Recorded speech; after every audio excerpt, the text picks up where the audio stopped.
Panitia Persiapan Kemerdekaan Indonesia atau yang disingkat PPKI merupakan panitia yang bertugas untuk meresmikan pembukaan dan batang tubuh Undang-Undang Dasar 1945. Selain itu, PPKI juga diberikan tugas untuk melanjutkan hasil kerja BPUPKI seperti memindahkan kekuasaan dari pihak pemerintah Jepang kepada pemerintah Indonesia dan juga mempersiapkan segala sesuatu yang berkaitan dengan ketatanegaraan Indonesia yang baru. Sidang PPKI pertama dilaksanakan pada tanggal 18 Agustus 1945, tepatnya di Gedung Chua Sang-in atau yang saat ini dikenal sebagai Gedung Pancasila. Sidang ini dihadiri oleh para anggota PPKI yakni Insinyur Soekarno, Muhammad Hatta, Dr. Supomo, Rajiman Widyodiningrat, Ki Bagus Hadikusumo, Oto Iskandar Dinata, Kasman Singodimedjo, dan para pemuda. Assalamualaikum warahmatullahi wabarakatuh. Waalaikumsalam warahmatullahi wabarakatuh. Sebelum sidang ini dimulai, marilah kita menyanyikan lagu Indonesia Raya.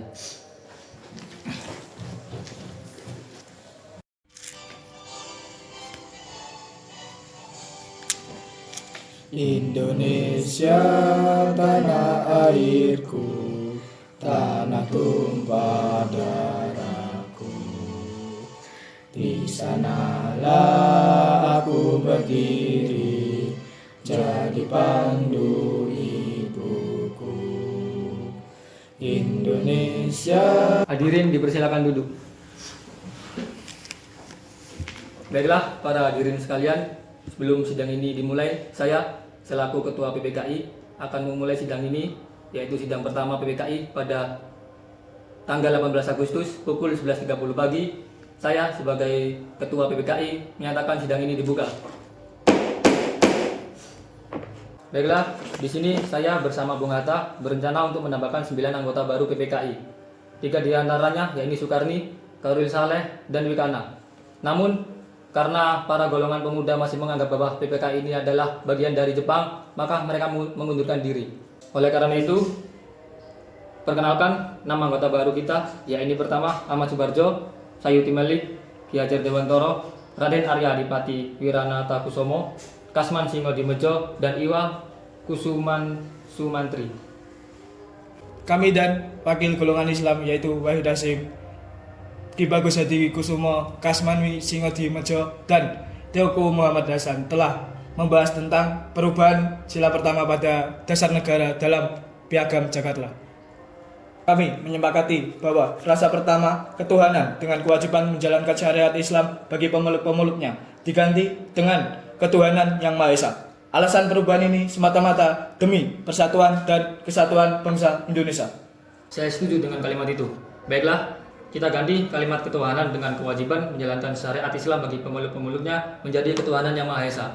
Kemudian daripada itu, yang kedua, Piagam Jakarta yang telah merupakan rancangan undang-undang ini, mari kita ubah namanya menjadi Pembukaan Undang-Undang Dasar 1945.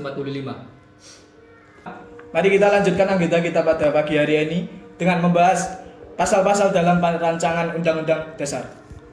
Bagaimana jika hasil dari yang terdapat pada Undang-Undang Dasar ini ditetapkan sebagai dasar negara Indonesia? Ya, saya setuju. Di dalam Pancasila, jika dicermati isinya mengandung kepribadian bangsa kita. Jadi, Pancasila sebagai dasar negara kita. Saya juga setuju. Baiklah, jika kalau semua setuju, dengan ini kita sahkan Undang-Undang Dasar Republik Indonesia, yaitu Undang-Undang Dasar 1945 menjadi Konstitusi Negara Indonesia dan Pancasila sebagai dasar negara Indonesia. Cara selanjutnya yaitu pemilihan presiden dan wakil presiden. Apakah ada usulan dari para anggota mengenai pemilihan presiden dan wakil presiden ini? Berhubung keadaan waktu, saya memiliki usul. Bagaimana jika pemilihan presiden dan wakil presiden dilakukan secara aklamasi? Saya mengajukan Insinyur Soekarno sebagai presiden dan Dr. Andes Muhammad Hatta sebagai wakil presiden. Apakah para hadirin setuju? Ya, saya setuju. Saya juga setuju terkait pemilihan secara aklamasi ini. Lalu, apakah ada pendapat lain tentang calon presiden dan wakil presiden? Ya, saya setuju mengenai pemilihan secara aklamasi. Saya juga setuju bahwa Bapak Soekarno dan Bapak Hatta telah berjasa untuk kemerdekaan Indonesia ini. Dan ketokohannya juga tidak dapat diragukan lagi. Betul itu. Saya setuju dengan pendapat Bapak. Sepertinya tidak ada pendapat dan usulan lain mengenai calon presiden dan wakil presiden. Saya setuju dengan pendapat Bapak. Sepertinya tidak ada pendapat dan usulan lain terkait calon presiden dan wakil presiden. Bagaimana dengan Bung Karno dan Bung Hatta? Yap, saya bersedia. Saya juga bersedia. Baiklah, sesuai dengan hasil aklamasi dari kesepakatan kita, maka Bung Karno dapat menjadi presiden dan Bung Hatta dapat menjadi wakil presiden. Baiklah, sebelum rapat ini ditutup, saya minta tolong kepada 9 anggota baru yang bersedia untuk bertindak sebagai panitia kecil, di mana tugas mereka adalah untuk membahas hal-hal yang meminta perhatian mendesak seperti pembagian wilayah negara, kepolisian, tentara kebangsaan, dan perekonomian. Di sini, saya meminta ketersediaannya Saudara Oto Iskandar Dinata untuk menjadi pemimpin panitia kecil ini. Bagaimana, Bung? Apakah Anda bersedia? Saya bersedia, Pak. Baiklah saudara sekalian, setelah mengesahkan Undang-Undang Dasar Republik Indonesia dan memilih presiden serta wakil presiden, sidang hari ini saya tutup. Rapat akan dilanjutkan pada tanggal 19 Agustus pukul 10 pagi di Gedung Cho Sang Iin. Saya harap kehadiran para anggota dan ketepatan waktunya. Terima kasih. Wassalamualaikum warahmatullahi wabarakatuh. Waalaikumsalam warahmatullahi wabarakatuh.